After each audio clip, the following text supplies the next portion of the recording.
inferno não existe, como que você me explica a passagem de Apocalipse 20, versículo 10, onde diz que o diabo, o sedutor deles, foi lançado para o lago de fogo e enxofre, onde já se encontram não só a besta, como também o falso profeta, e serão atormentados de dia e de noite pelos séculos dos séculos. Primeiramente, é muito importante entender que há palavras simbólicas no livro de Apocalipse e gostaria de identificar algumas presentes nesse texto para que possamos compreender melhor. Lembrando que a Bíblia se auto-explica, então não precisamos criar interpretações. Bom, o diabo, o dragão, a antiga serpente descrita em Gênesis 3, nós já conhecemos. Sim, todos nós já conhecemos a antiga serpente. Besta é sinônimo de animal e, de acordo com Daniel 7, versículo 17, animal significa reino. Portanto, a besta de Apocalipse 13, versículo 1, que emerge do mar, é um reino que sairá do povo. Pois a palavra mar, que também é sinônimo de águas, de acordo com Apocalipse 17, versículo 15, significa povos. O falso profeta, o anticristo, de acordo com 2 Tessalonicenses 2, nos versículos 13 e 4, surgiria dentro da igreja, vai se opor a tudo que se chama Deus ou é objeto de culto. Ainda de acordo com 1 João 4, nos versículos 1 a 3, onde eu gostaria apenas de destacar o versículo 3, que diz que todo espírito que não confessa Jesus não procede de Deus. Pelo contrário, esse é o espírito do anticristo, a respeito do qual tendes ouvido que vem e presentemente já está no mundo. Ok,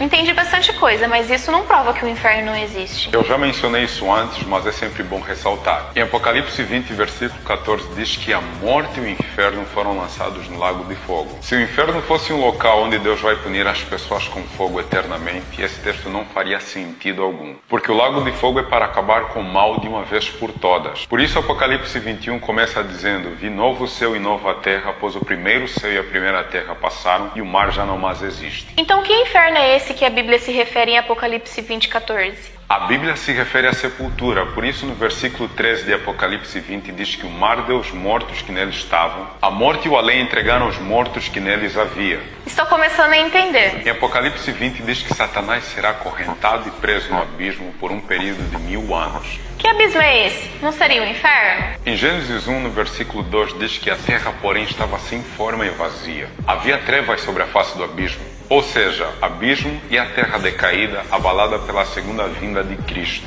A prisão de Satanás durante os 1000 anos é simbólica, pois ele não terá quem tentar. Durante este período, Satanás e seus anjos ficarão circunstancialmente presos, contemplando o resultado da sua obra de morte e destruição. E durante os 1000 anos, onde estarão salvos? Apocalipse 20, versículo 4 diz que durante os 1000 anos os salvos estarão nos céus participando do juízo comprobatório para que não restem dúvida entre os salvos. Deus foi justo. E depois dos 1000 anos, o que vai acontecer? Em Apocalipse 20, nos versículos 7 ao 10, diz que depois dos 1000 anos Satanás será solto por pouco tempo.